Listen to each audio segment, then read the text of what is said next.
यो दृश्य काठमाडौँको प्रदर्शनी मार्गको हो। रत्न राज्य लक्ष्मी क्याम्पसमा पहिलो पटक घोषणा भएको स्वतन्त्र विद्यार्थी युनियनको चुनाव हुन नसकेपछि सोमबारलाई सारिएको थियो। तर सोमबार पनि विद्यार्थी संगठनकै विवादका कारण चुनाव हुन सकेन।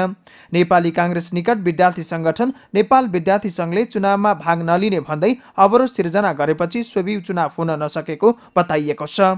चुनाव हुने आशामा बिहानैदेखि विद्यार्थीहरू क्याम्पसमा पुगे पनि चुनाव नहुने भएपछि विद्यार्थीहरू अलमलमा परेका देखिन्थे।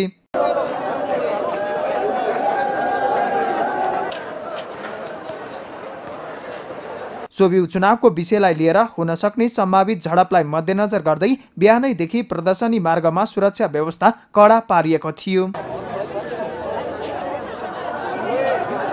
विद्यार्थी संगठन बीच विवाद हुँदा अझै त्रिभुवन विश्वविद्यालयका ठूला मानिएका आङ्गी क्याम्पसमा सोभिको चुनाव हुन सकेको छैन। काठमाडौँ उपत्यकाका त्रिचन्द्र कलेज, रत्न राज्य लक्ष्मी क्याम्पस, नेपाल ल क्याम्पस, शङ्करदेव क्याम्पस, विश्व भाषा क्याम्पस, वाल्मीकि क्याम्पस लगायतका विभिन्न क्याम्पसमा सोभि चुनाव हुन सकेको छैन। त्यस्तै केन्द्रीय क्याम्पस त्रिभुवन विश्वविद्यालयमा पनि सोभि चुनाव हुन सकेको छैन।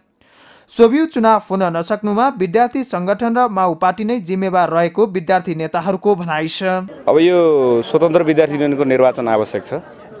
विद्यार्थीहरूको हक हित र अधिकारको निम्ति सृजनशील ढङ्गबाट विद्यार्थीहरूलाई राजनीतिक आन्दोलनमा ल्याउने, सहभागी गराउनको निम्ति सोभि आवश्यक छ।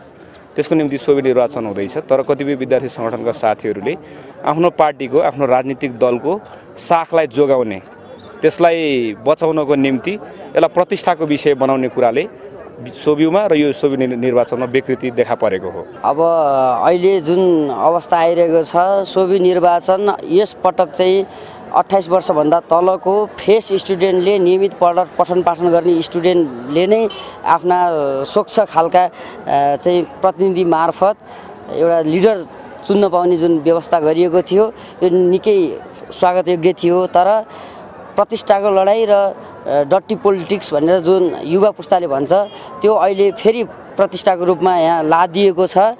मुख्य भनिने र सत्तासँग जो सत्ताको दुरुपयोग गरेर आफूले जित्ने, आफूले हार्ने, कलेज जुन छानी कतै चुनाव गराउने कतै नगराउने खेलमा जुन माथिको सत्ता नै लाग्यो, यो चाहिँ निकै गलत छ। हामी यसले उत्साहित भएका छैनौँ। यसले पक्कै पनि विद्यार्थी राजनीतिमा भविष्य देखेर हिँडेका हामी जस्ता युवाहरूको निम्ति यो दुःखद कुराकै रूपमा हामीले यसलाई लिएका छौँ। त्याग, तपस्या र बलिदानबाट स्थापित भएको सोभिको गरिमा अझै पनि रहनुपर्छ र विद्यार्थी राजनीतिले नयाँ दिशा निर्माण गर्नको निम्ति सोभिको भूमिका अझ महत्त्वपूर्ण छ भन्नेमा हामी आज पनि विश्वस्त छौँ। त्यसैले यो सोभि निर्वाचन हुन नसक्नु र विभिन्न विद्यार्थी सङ्गठनहरूले जित या हारलाई स्वाभाविक तवरले ग्रहण गर्न नसक्नु, कतै नेपालमा अझै पनि लोकतान्त्रिक संस्कार र संस्कृतिको विकास हुन नसकिरहेको हो कि भन्ने पनि हामीलाई भान भइरहेको छ।